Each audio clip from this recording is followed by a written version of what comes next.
My best friend takes advantage of my kindness when I let her stay with me for a few weeks, as she literally turns my place into a party house, inviting anybody and everybody over all the time, as my one-bedroom apartment was slowly turned into like the one hangout spot everyone had to go to in our friend group. But now, after kicking everybody out and after getting my friend out of my apartment, this is now all being turned against me, as my best friend is demanding that I apologize for embarrassing her and for ruining the vibes. And at this point, I feel like I'm going crazy and I don't know what to do. Welcome back to Am I the Jerk, where helping out your friends can absolutely backfire in one of the most spectacular ways possible. And the original poster in this first story that I've got for you absolutely goes through that. Good lord, strap in for this one. Naturally, you need to subscribe to Am I the Jerk if you haven't already, and click the bell to turn on notifications. I mean, you don't want to miss a video, do you? Let's jump into this first story. Okay, so I recently moved into my own small apartment, and honestly, it's nothing fancy. It's just a one bedroom, but it's the first time I've lived completely on my own, and I was honestly really proud of it. I was still settling in and trying to make it feel like my space. Well, my best friend asked me if she could stay with me for a couple of weeks because she was going through some personal stuff and she needed a place to crash temporarily. And you know what? I agreed, thinking that it would be short term and that we'd mostly just be respectful of each other's space. A group of my friends, all of us in our mid-20s, started coming over early on too. At first, it was sweet. I mean, they would come by to like celebrate me being independent and having my own place, and they even brought their own food and drinks and helped me unpack a little bit, and it felt like this little housewarming moment. But then it didn't stop there. Even while my best friend was staying with me, they started showing up more and more without even asking me first. I'd come home and there would already be a group of people in my apartment saying they were having a girls' night again. They would bring more people too, including friends and even boyfriends I didn't even know, and turn my living room into a full hangout spot. There would be music blasting, people in my kitchen cooking like they lived there, drinks spilled on my couch, and my things being used without my permission. It stopped feeling like visits and started feeling like my apartment was just their meetup spot. I told them multiple times that I appreciate them visiting, but I need notice before anyone comes over, and I need my space respected. They would then just laugh it off and say, "Oh, you're too serious," and that I should be happy people want to visit me. Well, last Friday it happened again, but it was way worse. I came home after a long shift and there were like 6 to 8 people in my apartment. My best friend had invited them in again without telling me, and it turned into a full party situation. Some of them were literally decorating my place with balloons and streamers like it was a surprise party, except I literally wasn't invited. My bedroom door was shut and locked, and when I opened it, I found 2 people sitting on my bed eating takeout like it was normal. One of them even laughed and said, "Oh, relax." Like, are you kidding me? How can I even begin to relax if my comfort place is not respected? On top of that, my neighbor later told me that she already reported noise and constant foot traffic to my landlady because people had been coming and going from my unit. I mean, my God, I had not even realized that it had gotten that bad. I called my best friend and I told her everyone needed to leave immediately and that this couldn't keep happening. I told all of my friends that they are not allowed to just show up like this anymore. When she tried to argue and said I was ruining the vibe and embarrassing her and being ungrateful, I finally snapped and I told her to leave as well. And so it's here that I ended up kicking her out along with everybody else. Now they've all left, but I'm getting messages saying I embarrassed them, I overreacted, and that I had kicked them out over nothing, and that I should apologize for ruining the night. I feel bad because it started as something nice, but it completely spiraled, and now I look bad to my neighbor and even my landlady's involved. So seriously, am I really the jerk for shutting it down and kicking out my best friend? Because this honestly felt like it was going on way too long, and I just don't know if I made a mistake. Okay, someone said it best in the comments section, and I'm absolutely gonna repeat this. If this had continued, there's a good chance that the landlord would have kicked you out. Imagine being in a spot where it's like, "Hey, can I crash at your place for a few weeks?" And instead of just laying low and being a good roommate, you decide, "Oh yeah, I'm gonna make this into a party spot. I'm gonna let people in who are gonna eat food on your bed and just destroy the place and make a mess and make spills and have all these stains everywhere." Like, no, I'm not gonna be a normal roommate and respect where I'm staying. I'm gonna be an obnoxious jerk and then act like it's your fault when you kick me out. Like, dude, this best friend of yours you're describing who stayed with you is a complete narcissist. And this includes your friends, dude. Are they really trying to look at you and be like, "Wow, you ruined the vibe"? It's like, dude, I didn't kick you out of a coffee shop where you're more than welcome to hang out. I kicked you out of my place. I literally rent the place, dude. This is my space, not yours. It's not a public hangout spot. If you guys want to hang out, go literally anywhere else. Don't do this crap at my place, disrespect my space, and then be like, "Wow, I can't believe you kicked us out. We were only being bad guests." guests. Like, come on, bro. This really is just completely unbelievably tone deaf. So yeah, you need some better friends. These people suck so bad. And no, you're definitely not the jerk for kicking him out. If I was in your shoes, I would have done the same thing and I would not look back for a second.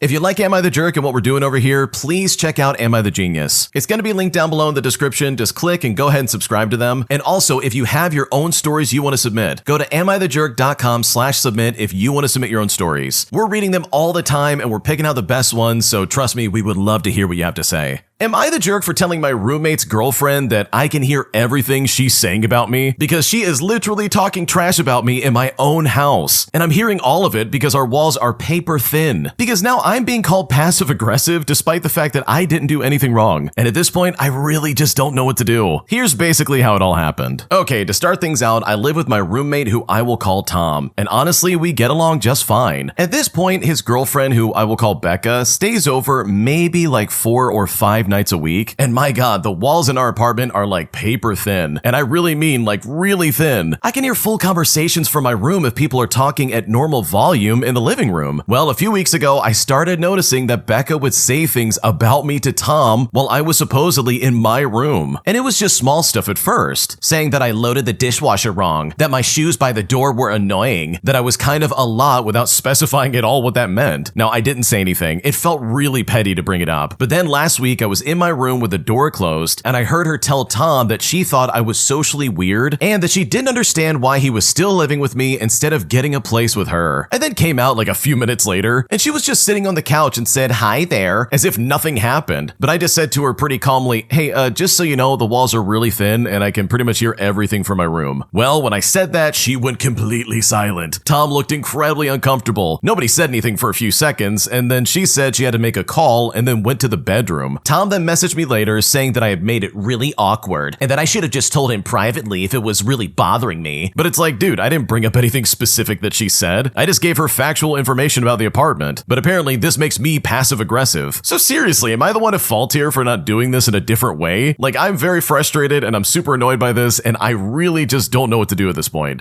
Okay, dude, I think you handled this perfectly. First of all, this lady has no right to be like, "Wow, he's weird. You shouldn't be living with him. You should live with me instead." And it honestly like begs the question, like, why is Becca even obsessed with you in the first place, dude? It sounds like you really just don't bother anybody. Like, this has the energy of like, oh, I'm minding my own business and I'm staying in my own lane. So for her to walk around and be like, "Wow, he does all these things wrong. He's socially awkward and I hate him," all while saying that in the apartment you live in is just wild to me. Because dude, if I really felt that way about someone, I would wait until I'm out of their house. I would wait until I got to the car or something like that to be like, okay, yeah, this guy's weird and I don't like him. And you know what? Here's the thing. I could care less that Becca doesn't like the original poster. Like, sure, go for it. Don't like him. If you have your reasons, go for it. But to literally insult him in his own apartment, you know, with an earshot of him from his bedroom, like, that is weird. That's very toxic and absolutely deserves to get called out. So no, I think Tom has absolutely no ground to stand on because first of all, he's a terrible friend. And hey, maybe this is your way of finding out that, oh yeah, Tom's not a friend. He's just a roommate. But it's like, okay, well, if you wanted me to address this in a different way, then maybe Becca shouldn't have been talking crap about me in the first place. And especially behind my back in my own house. Like, that's passive aggressive. Not you walking out and being like, "Hey, I can hear everything you're saying." Which, by the way, that is like a beautiful way of putting it. I love the way you handled that. So no, you're not the jerk here. Tom is a literal coward for not trying to defend you more. And Becca's just a toxic jerk for talking crap about you in your own apartment. Like, that is still wild to me and I just cannot believe she would do that. My friend asked to use my home for her child's birthday party. And then once it didn't quite work out, she uninvited me and my husband. And honestly, it really seems like we've been used in this situation and I just don't know what to make of it. Here's what happened. Okay, I want to start off by saying that my friend wanted to celebrate their child's birthday in my party room because according to them, it's a special number they're turning. I asked why she can't use her own home and she said it's because mine is kid friendly. I told her I would prefer if she had the party elsewhere, like a community center or maybe like another like public event space, but she came back to me a few weeks later saying they were too expensive or even like far away, and then asked again if she could can use my place for the party. She said by booking our space, she would be saving hundreds of dollars on the venue. Now, I agreed with the caveat that we keep it to a maximum number of people. We keep it to the booking time, and she has to get her own guests from the lobby. It was important to clarify this to her because my partner and I had hosted a huge party for her a year prior, which had way more people invited, and we found ourselves not really enjoying ourselves the whole time as we had to monitor the guests and retrieve people from the lobby throughout the entire event because many guests came later than the stated start time on the invitations. We also didn't enjoy attending the party because we were busy setting up, coordinating the games, monitoring the guests, and just cleaning the room afterwards. Well, 2 weeks before her child's birthday party, she tells me that she wants to change the party time to an hour later due to her child's change in nap times. She also went over my maximum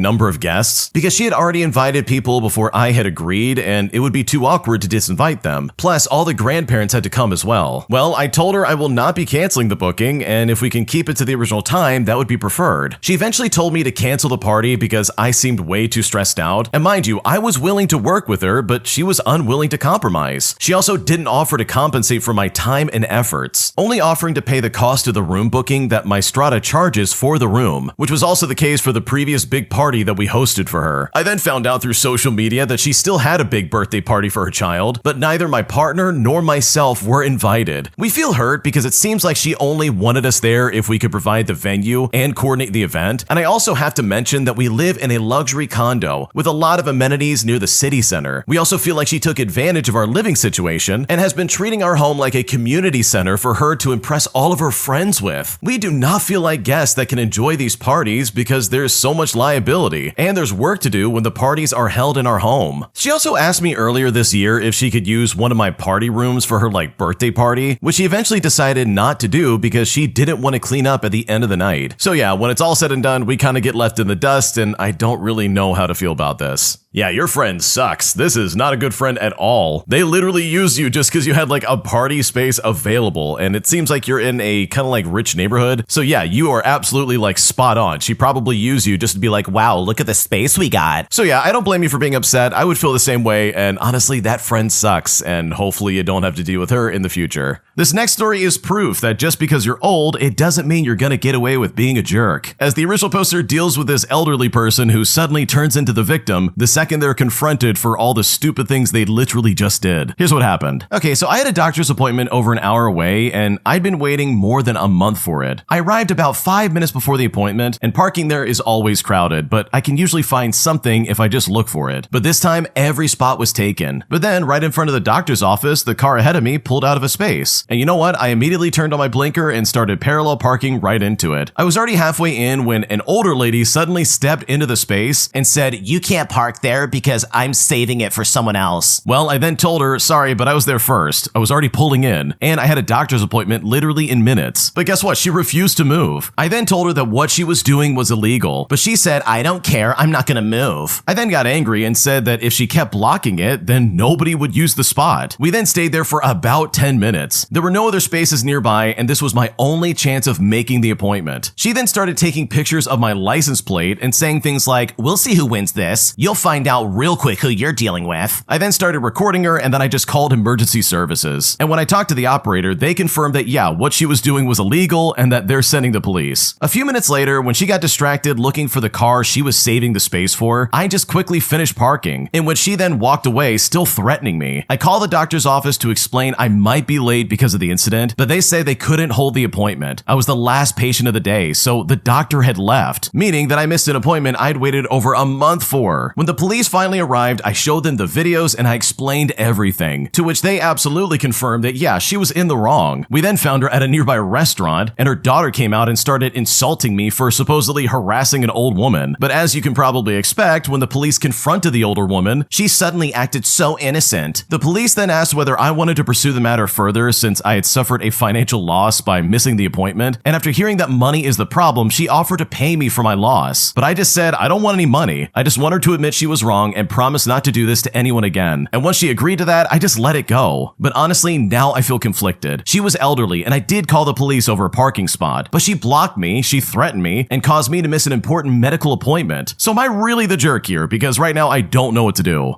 Okay, I gotta be honest right now, because I hate this argument of like, oh, they're old, I didn't mean to do that. I didn't mean to do this to that old person. Yeah, if they're old enough to stand in a parking spot and threaten you, then they're old enough to know that this behavior is not acceptable. Like, bro, just because you're old does not give you a pass. You're not a toddler. It's not like you don't know any better. I don't care who you are. If you're gonna be acting like that, then congratulations, you're gonna get some big boy consequences. Because you can't just block someone and be like, oh, we'll see who wins this. You're gonna find out real quick who you're dealing with. Yeah, I'm dealing with a lying old woman who's gonna act like the victim when suddenly they're confronted with the consequences of their actions. Like, could you say boomer behavior? Holy crap. So no, you're not the jerk. And honestly, if I was in your shoes, I would have escalated. I absolutely would have like personally escalated this as far as I can, because I can't stand people who act like this, and they definitely need to be put in their place. Today, my boyfriend literally punched 15 holes in a wall, all because I wanted to talk about something going on, as his constant angry outbursts have really worn me down, and at this point, I seriously just don't know what to do about it. Here's what's happening. Okay, so I've been with my boyfriend for coming up 5 years, and we've had the same routine ever since we first got together. Basically, I go to his family home for 3 nights, then I come home to my place for 3 nights, and yet, even with all that, he still, after 5 years, says that he needs his own space, which I do have negative thoughts about, but if it works for him, then it is what it is. Now, going into the situation, he is quite an angry person, and I'm quite careful with how I bring things up with things that either he said or done, or even just things that I feel like I'd like to talk about and have a calm conversation about. Honestly, I hate conflict. I hate being shouted at, and when he does, I ask him if he can just please stop shouting at me. But his reply is always to say, oh, you've pissed me off. I can talk to you however I like. Or he'll say to me, oh, don't tell me to be quiet because it really pisses me off. So I've never really been one to argue back, like ever. It's basically me bringing up something calmly, and then straight away he gets his back up and feels like it's an attack, and he just can't do anything right. It always gets flipped against me, and it always ends up with me crying and him telling me to get lost, or even him telling me to pack my crap because he's taking me home. Most of the time it ends in me crying and him telling me to shut up or be quiet in bed, and he'll just roll over and go right to sleep. Now, this day was our last day together until I went home again, and I felt like we hadn't really spent quality time together, and I just wanted to tell him how I felt. I felt lonely, and I told him this. I said to him that I feel like on the days that we see each other, we should make the effort between us to book something or like go out of the house. I've had years of sitting in his bedroom while he goes to like the golf course or has nights out with his friends on the days that I'm with him. And it's fine, I guess, but I see that he puts more effort in with his friends than with me, and it quickly becomes a case of me just sitting in his house all day. I cook dinner for him, and then we're just sleeping, and then going home for another 3 days. I kind of just felt like I was wasting my time, basically. But he told me that it's difficult and he can't fit me, his friends, and family in, and he made it very clear that apparently, oh, I can't help it if I've got a social life but you don't have one. Now, up to this point, he was shouting and swearing at me, and I just walked out and went for a walk for like about an hour. I've come back and he's now sitting on his bed on his phone, and he doesn't even look up at me when I've come in. I've sat on the bed at this point and I've asked him what's happening, and that I really just needed to walk a bit just to try and like clear my head. But he responded back to me by saying, no, you didn't. You walked out to see if I'd come after you. I then tried to continue carrying on the conversation about spending more quality time together, and he basically just says, okay, whatever. And it's like, I've asked him politely if he can at least look up from his phone to talk to me, but he just responds back by saying, oh, don't talk to me like I'm a child. And at this very moment, I'm crying. Like, I hate feeling like I've made him angry and that this is my fault, and I just felt so guilty. Why did I even bring it up in the first place? Like, none of this would have happened. I said to him, look, if we could just please sort this out, like, I do understand that he finds it hard to balance everyone, but I really feel like I'm just his spare time. For reference, he would always pick me up late because he'd be at the golf course with his friends, which would always leave us like, I don't know, 2 hours to spend time together before another 40-hour work week. And his response was always to say, okay, but I don't see picking you up as a plan. I mean, we aren't doing anything anyways. But I got upset because I know how this goes. I bring something up, he gets angry, it's my fault for being sensitive, upset, etc. He'll ignore me and refuse to talk about it, and I'll be told to stop crying and to go to sleep, and there will literally be no resolution. He then stands up and starts swearing and shouting, and at this moment, he punches about 15 holes in the wall, and he's literally shaking with rage. Then he walks out of the room down the hallway while I'm on his bedroom floor in tears, blaming myself for all of this. It's like, okay, maybe I pushed him to do it. I mean, I did make him angry. I wanted to talk about something again, and it just blew up again. I mean, I never learned my lesson with this. Like, this is my fault, right? His mom came upstairs and went to him, and he was hugging him, which made me feel even more guilty for all of of this. So honestly, what's everybody's opinions? I really need help with this. I don't really have anyone to talk to about this as I don't want to get my family involved. And his family has said to me that, oh, it's just tiring with him being with someone who's so insecure and anxious. So I don't talk to them either. What should I do? Bro, I want to bang my head against my microphone. Are you kidding me? Why are you still with this guy? This guy is dangerous. He's punching holes in the walls. I can understand like maybe one in like a fit of rage if something really bad happened. Like if my car exploded outside in the parking lot, yeah, I would punch a hole in the wall. Like that would really piss me off. That'd be like, oh my gosh, I have no way of getting around. Hello, hole in the wall. But then like after that, I'd be like, oh man, my hand hurts because I punched, a hole in the wall. And here we have Mike Tyson being like, I'm about to punch 15 of these. It's like, dude, what is going on right now? That's crazy behavior. And I'm not speaking in like a metaphorical sense of like, that's so crazy. I mean like, no, this is actually some crazy behavior. The guy refuses to talk to you. He has the maturity level of a child, and yet he is literally a 26-year-old man is what I'm seeing. And it's like, dude, you really can't talk to your girlfriend about, oh, I don't know, neglecting her and then freaking out anytime she's like, hey, I really want to spend time with you. And he's like, don't talk to me. How dare you? Don't talk to me like I'm a child. And it's like, bro, you need some like medicine. You need some help. Don't take it out on your girlfriend. Like, holy crap. And my God, they've dealt with this for 5 years. Dude, I wouldn't last 5 days of this. Like, what's happening? So in my opinion, original poster, you need to break up with this guy. You need to get out while the getting's good. He does not sound safe. He is probably going to be violent towards you next, and that is seriously unsafe. So like, you need to do something sooner than later. And that involves like cutting him off, getting away from him, and breaking up. Because honestly, everything you described here is not normal. It made me feel uneasy just reading it, and I can only imagine the kind of stress you're going through all the time. This sounds miserable, and I think you can do way better than this guy. Seriously, get out while you can.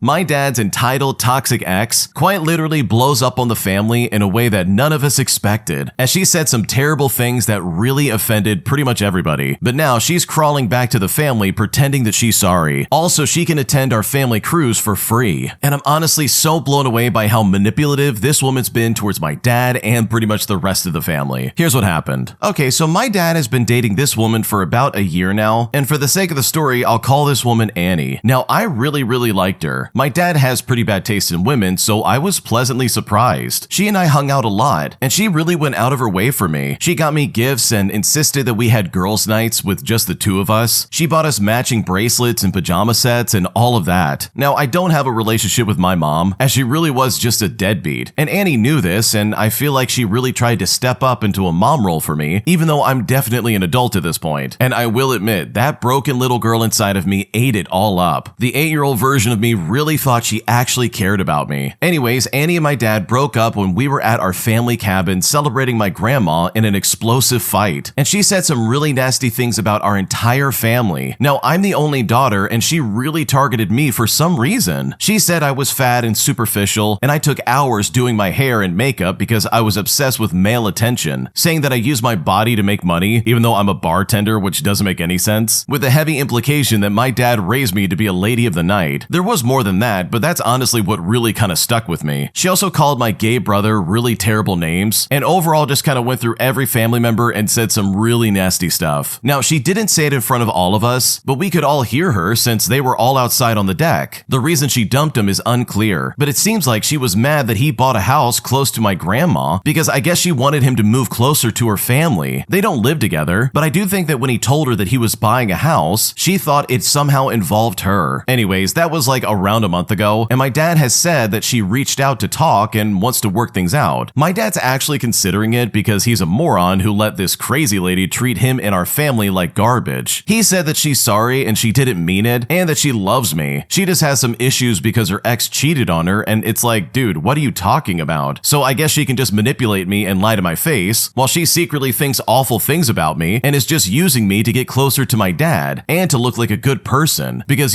she was cheated on. Yeah, okay, buddy, sure, why not? Now, here's why she is really entitled. My brothers, my aunt and uncle and I booked a family cruise for our dad's birthday. So it'll be my brothers and cousins and our partners, my grandma and my uncle and aunt and their partners. And of course, my dad's gonna be there, and at the time, Annie was as well. We paid for all of it, and again, I'm not rolling in cash myself, but we thought it would be a nice gift because my dad loves cruises, and my grandma is fading away, and she also has never left the country before, and my dad adores her. We paid paid for the cabin Annie and my dad would stay in, and we paid for both of their plane tickets. And it's here that we realize that Miss Annie really thinks that she's still coming, but apparently she was shocked to hear that her plane ticket was canceled. Now, my dad wants us to reconsider, but we've told him that if he thinks that she's coming, then we will give away his cabin and he can either stay at home or book another cruise himself, because this one's sold out already, I'm pretty sure, and even if they're not, the room price range is extremely high. So Annie never apologized to us, she said some nasty things about us, and somehow still thinks she's coming on a free cruise that we paid for. And now she's upset because she already bought a bunch of swimsuits and all this other crap. But sorry, Annie, I didn't want to subject you to my fat body in a bikini while I'm on the beach, so you better just stay home and stay out of my life. Oh man, yeah, this is some serious entitlement here. She really thought she could say these terrible things about you and the family and still show up on vacation? Like, bro, no, that is absolutely not gonna happen. You could take a hike. I'll never understand people who act like this. They say terrible things in the heat of the moment, and then they only come back trying to, like, I don't know, be in everybody's good favor, just so they can get some kind of benefit the rest of the family's getting. And it's like, dude, if you had just had a simple conversation with dad about this and not lost your mind on him and everybody else in the family, literally burning bridges in the process, all of this could have been figured out. Because at that point, she showed her true hand. She showed that, yeah, she didn't actually care about everybody, and she was only being nice to the original poster just to be a manipulative jerk and like try to play that against them. That is so obnoxious and so unfair. So yeah, this lady is a piece of work, and honestly, I can't stand people like this. And hopefully your dad sees the truth and doesn't go back to her anytime soon.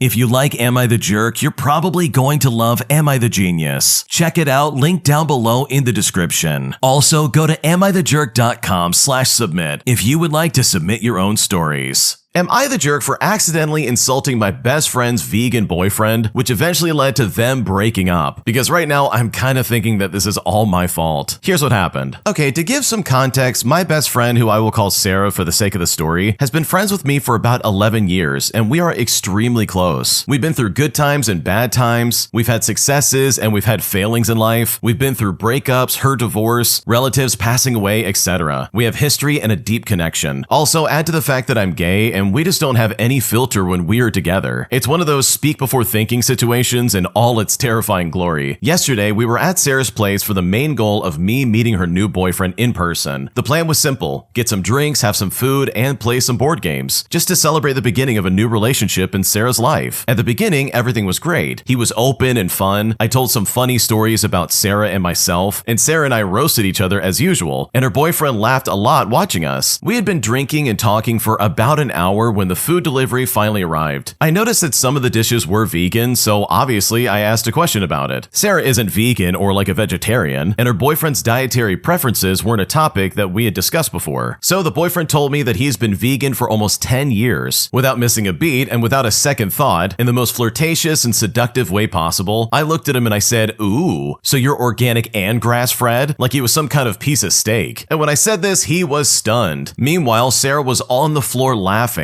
I apologized several times for crossing the line, but his mood wasn't the same. We finished dinner and I eventually left soon afterwards. A couple of hours later, Sarah called me and told me that after I left, he called me a jerk and said he doesn't want to meet me ever again. And so with that, she broke up with him. As she put it, she said, "Well, a man I've barely known for 2 months, who definitely knew that you were gay, and who saw how we roast each other from the start, cracks over one bad joke, and gives me an ultimatum? Screw that, organic stuff is overrated." And so with that, we went out today to celebrate a breakup. Now, Sarah doesn't think I'm a jerk, but I still feel really bad for being the reason this happened. I really was just comfortable in the company of Sarah and, as I thought, a chill guy. So am I the jerk here? Like, did I cause this breakup? Because I really just don't know what to do right now. Okay, I don't think this was that big of a deal, and the fact that this guy got so upset about that is really weird. Like, come on, obviously there's a dynamic here that you could easily roll with, not get all bent out of shape and be like, "Wow, I can't believe she said that." So yeah, I don't think you're the jerk at all. I think this guy was just really way too uptight, because obviously you didn't mean it and you were just trying to mess around. Did I overreact by leaving a restaurant mid-meal after the waiter made a really rude comment about the order I made? Because right now I'm worried that I ruined my friend's birthday dinner, and at this point I don't know what to do. Okay, I want to start off by saying that I'm a pretty easygoing person. I tip well, I say please and thank you. I've sent food back maybe twice in my entire life, and both times I apologize while doing it. Basically, I'm not a difficult customer. So what happened on Saturday is either completely justified or a sign that I need to seriously examine my triggers, because I genuinely cannot tell which. So my friend group of about 8 people went out to celebrate a birthday at a fairly nice restaurant. Not like a fancy restaurant, but the kind of place where the menus don't have pictures and the pasta's described using words like rustic and hand-pulled. Basically a sit-down occasion type of thing. I ordered a pasta dish and I asked if I could swap the protein for a vegetarian option, which I think is a totally normal request, by the way. Now, the waiter said yes and it wasn't a problem. Like, I really thought this was all fine. Then my friend next to me ordered a steak medium rare,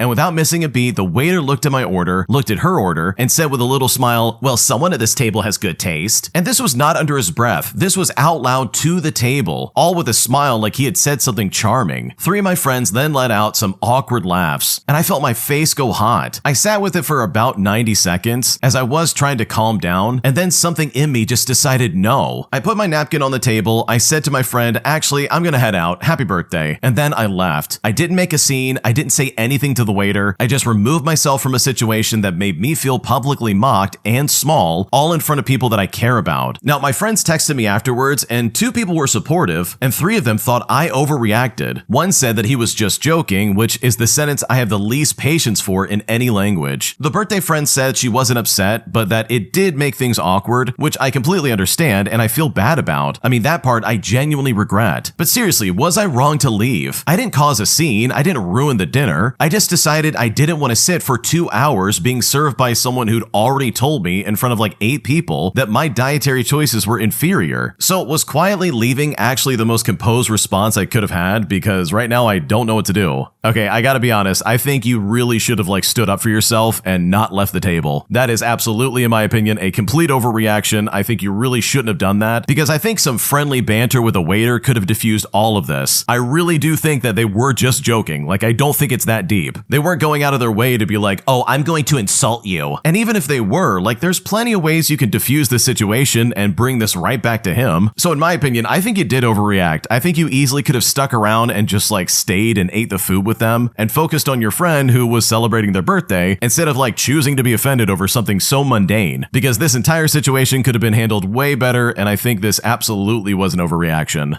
Am I the jerk for not staying at the airport after my niece got arrested for shoplifting? Because right now my sister is pissed off at me despite the fact that she abandoned her daughter with us just so she could get home early for work. Here's what happened. Okay, so we were all going to be flying back from a family member's wedding. And for a bit of context, a bunch of us were on the same flight that got canceled. Thankfully, we were able to get tickets for another flight that had a layover. Meanwhile, my sister sneakily got a flight on a direct flight. She basically left us with her 17-year-old daughter because she said she had to get back home for work. And we knew she didn't tell us because she knew we would not have agreed, and she knows that we all think her daughter is a pain in the butt. But anyways, with no other options, we took her with us to the airport, and she was her moody, difficult self the whole time. While we were waiting in the airport during our layover, she got up to supposedly go to the restroom. Well, when she got back to the airport, police came up and she got arrested for shoplifting. The police said that since she was 17 years old, she would be charged as an adult there and transferred to the county jail. They said that she could be out tomorrow, or it could take longer depending on how busy they were. We all had our own places to be, and we were tired from dealing with travel stuff. Most everyone, notably besides me, had younger kids that were also tired and cranky. No one wanted to change their flight again and get a hotel for what may be multiple nights, just so they could stay and wait for her. At this point, to be honest, we were all just fed up with her. We talked to the police about it, and they said it would be okay if we took our flight. So we relayed the information to my sister over text messaging. She was upset and demanded that somebody stay, saying that we couldn't just abandon her there. And by the way, we did check to see if there were multiple flights my sister could take to get there by tomorrow, and she says she couldn't because she had work. And we said, well, so do we, but that was honestly it before we got on our flight. So when we got home, my sister was freaking out because we all left even though she said she had work. She's now just mostly mad at me for leaving since I didn't even have kids like the others do, and she thinks my work is much more flexible compared to hers. And apparently they would have believed if I had just lied about flight issues or used more days off. So seriously, am I the jerk for not staying with my niece after she got arrested? Because this honestly is obnoxious and I don't know what to do. Dude, you're not the jerk. Your sister is an idiot. She knew exactly what she was doing. She didn't want to deal with her daughter, and she knew for a fact that you guys would say no if she left early. So she said to herself, oh, I'd rather ask for forgiveness than permission, and just left and said, okay, she's your problem. Like, I really can't imagine anyone doing that, and it's crazy that she actually did do that, especially for your daughter who's, oh, I don't know, under the age of 18. What a crazy precedent to set. Like, you've got to be kidding me. And on top of this, you've got to be a special kind of stupid to sit there and be like, yeah, I'm gonna go to the airport and steal something. Because bro, that is a choice. You are choosing to get in trouble. And you guys know how I feel about thieves. Like, that's unacceptable. I cannot stand people who steal. So the niece in this story absolutely deserves to get in trouble. Like, this is exactly what you get. So no, you're not the jerk for leaving this kid behind. She's clearly a problem, and it's obviously a problem your sister is gonna have to deal with. Because she should have been there in the first place to take care of her spoiled, rotten child, instead of flying off and leaving her with you, which is just very rude and unacceptable. Today, I made the worst mistake ever with my partner by secretly going through his phone, which essentially destroyed his trust in me entirely and put me in a situation where I really don't know what to do anymore. Here's how it happened. Okay, so my partner and I met in April of 2024, and we started seeing each other in August of 2004, eventually moving to a serious status in March of 2025. I had moved in as a roommate, but now we share a room as partners. And I've got to be honest, this guy is amazing. I have a long history of mistreatment and neglect in my childhood, and then neglect and avoidance in my 26-year marriage that I finally had the courage to end a few years ago. I also have mental illnesses and have been in therapy for years to work on healing and how to handle the mental illnesses themselves. My partner has shown me what true love is. He has helped me heal in ways I didn't know were possible. He has accepted all of me and has shown me that I don't need to make myself small or change who I am to be loved. He loves my bad parts and my good parts. When people would talk or post about being so happy or like in love, I truly thought they were making it up until I experienced it for myself. Now, he had a rough marriage prior to me as well. He has had a lot of issues from it and is working through it in therapy. He has grown so much since our early days of being friends and then moving into a casual and then a serious relationship. I'm so proud of him for the work that he's done to heal and grow. Now, I had surgery back in February and he is my caregiver, and it did not go well at all. And for a bit of context, the original poster had a double hernia surgery. And honestly, this really showed that we are not on the same page and where we need to put in some work in our relationship. We then had a falling out, and I had the feeling that our part-time housemate, who has her own issues, got involved and was adding negativity to the situation. During this time, I made the worst mistake of my life. I know this man will always be honest and transparent. I know that he will show me his phone if I ask for it. But in a moment of insecurity and weakness, I decided taking his phone while he was sleeping to try like snooping through it to see what the housemate was saying was somehow the right choice in this scenario. Now, I've never gone through anyone's phone. Like, it goes against everything I believe and stand for. It is completely out of character. Now, I ended up not looking at much, knowing that what I did was bad, but he caught me with it and is now really upset, and rightfully so. In the immediate moments of him confronting me, I froze up and didn't know or even remember what to say to him, but he said I lied to him and tried to deny it. Now, lying above all else is the worst thing anyone could do to him. And so, in order to give him some space to process this, I've been staying with a friend. And honestly, right now, I don't know how to fix this. I hate myself more than anyone else could ever hate me. I've taken accountability, I have apologized, and I've said that I will do whatever it takes to make amends. He and I were planning to marry and have talked about our future together. I've always been so independent and capable of sticking up for myself too. And I've always said that I would be fine alone and that I don't need a man. And honestly, I was like that until I met him. Now, I just can't see a future without him, and I don't want to. I'm not sure what advice anyone can offer, but if you have anything to offer on what I can say or do to fix this, I'm all ears, because right now I don't know what to do.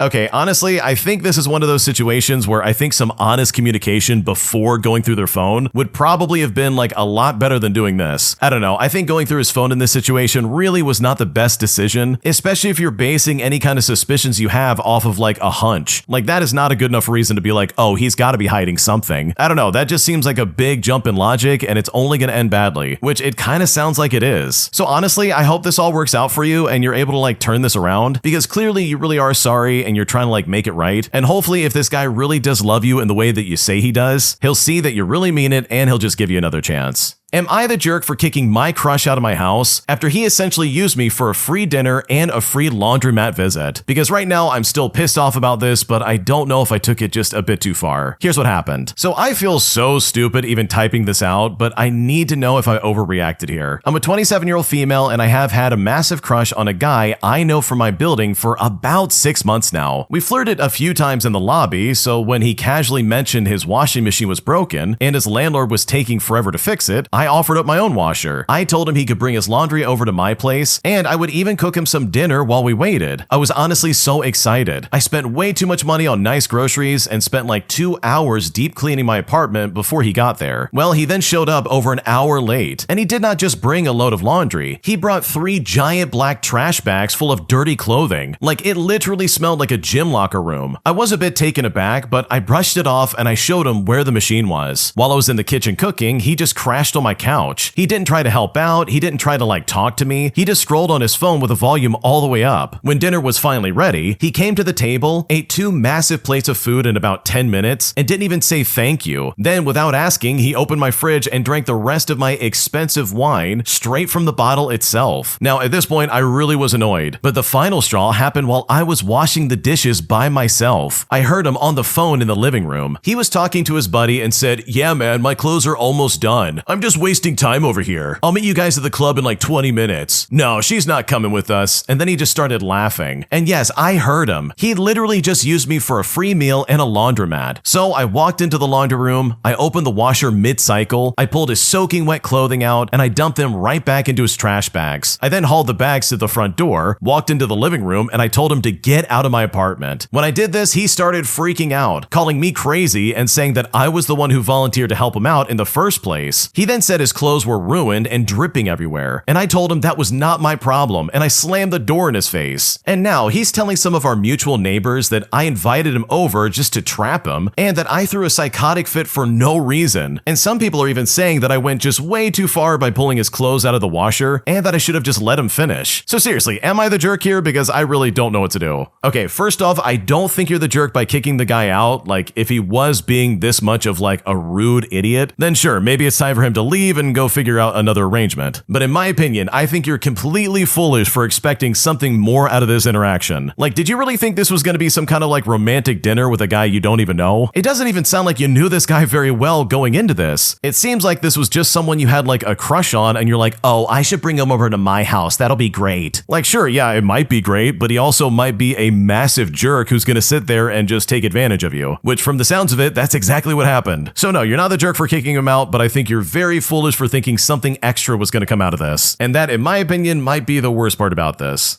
An entitled family shows up to our animal sanctuary with a cage on the back of their truck, demanding that we sell them our goats. And despite the fact that we literally don't do that anymore and that this is an animal sanctuary now, the entitled father of this family literally refused to accept reality, putting me in a situation that was really weird and honestly incredibly off-putting. Here's what happened. Okay, this is from a few years ago, but the memory resurfaced recently, and honestly, I need to tell you all about it because this is super weird. So strap in, things get kind of strange here. Now, as important background, I work as a tour guide in a dairy farm turned animal sanctuary, and this is specific towards formerly farmed animals. I mean, you would be surprised how many people buy cute baby animals and then mistreat them when they commit the crime of growing up. At the time, we had a bunch of goats and chickens. It's also important to note that when we were a dairy farm, we sold the baby goats every summer, but in order to buy from us, we had to examine a person's property just to make sure they could actually properly take care of the animals that they were getting. And this is because our animals' well-being will always come first. It is also very important to know that the switch to a sanctuary was a very public ordeal. The sanctuary posted it absolutely everywhere, and we even threw a big party to signify the change. So, cut to summer a few years ago, and the transformation was made months before, and we were still getting used to the new way that things were running. The tours had been paused for a few months, so I was happy to be back in my role. In fact, we only had a single tour that day, and it was a family of 4. And since I've done hundreds of tours, this sounded like a piece of cake. Well, that is until until they pulled up in a truck with a large dog kennel in the back. Now, I was instantly put off by this, and I sent my coworker a text message to make sure that he was nearby and aware of the current situation. Then I put on my best I'm in a public-facing job face, and I went over to greet the tour. It was 4 people, a father, a mother, a daughter, and a son, and they all looked genuinely excited to be there. I started to hope I was just overthinking things, and it would just be a nice, normal tour, but holy crap, I was completely wrong. I walk up to them and I say, "Hi there, welcome to our sanctuary. I'll be your tour guide today." The entitled father of this bunch looks at me and says, "Oh, we're doing great. We're actually here to buy some goats." I then look at him and I say, "Oh, I'm sorry, but it says you're signed up for a standard tour." The entitled father then says, "Yeah, but we also want to buy a few goats." Now, at this point, I'm not fully sure what to do. Like I said, we were still getting used to the new way of doing things. I knew that I wasn't the one running any sales, but I was pretty sure there were no sales, like, at all. But still, I knew it was possible, so maybe I just wasn't in the loop on something going on. I then asked him if he emailed my boss about wanting to buy a goat. I mean, I haven't really heard anything about this. The entitled father then says, "Oh no, it's okay. We bought 2 fixed male goats from you a few years ago. They're doing great, but we want to start milking to make some cheese. We need to get at least 2 females and a male." And I'm just sort of like nodding along at this point, very much aware that this definitely wasn't going to happen, and that all of our intact males were scheduled to be fixed very soon. I then looked at him and I said, "Well, unfortunately, I don't have the ability to make this sort of sale for you. I am just the tour guide. You'll have to get in contact with my boss. But I do want to make it clear that we aren't a farm in the way that we were when you bought from us in the past. Since we're a sanctuary now, we don't sell any form of product." The entitled father was still grinning like everything was going right for him, and he said to me, "Oh, that's all right. While we're on the tour today, maybe we can pick out the goats we want to buy." And honestly, all I could do when he said this was just stare at him. A lot of the stories here have like the entitled people exploding with anger or frustration, but this was literally the total opposite here. This guy was just completely unable to comprehend that they would not be going home with a new herd of goats. The mom and son weren't paying attention, but the daughter was looking at me in a way that made it clear that she, the 7-year-old, understood the situation more than anyone else. I felt a bit bad for the kids because goats are awesome, and I know it's sad to not get something that you're looking forward to, but like seriously, those are our goats. We're not just giving them away. I ended up just repeating that I'm not able to sell them any goats, and then I just straight up started the tour. I was the only guide at that point, so I had done many tours, but this was absolutely one of the most uncomfortable I've ever done. The mom was totally checked out, but the dad spent the whole tour asking questions about fencing, in which he revealed that he planned on housing the females and males together. He didn't understand why I said that was a horrible idea, going so far as to ask why females can't just constantly breed and give birth all year round, which that alone would have prevented us from selling to them. At each new section, he would point at a few new goats and say to his kids, "Oh, maybe we'll get those." Well, needless to say, at the end of the tour, they left goatless. I sincerely hope that if they did find a farm that would sell to them, they at least listened to me when it came to like penning males and females separately. But honestly, I don't have high hopes because these people did not seem like the brightest apples in the bunch.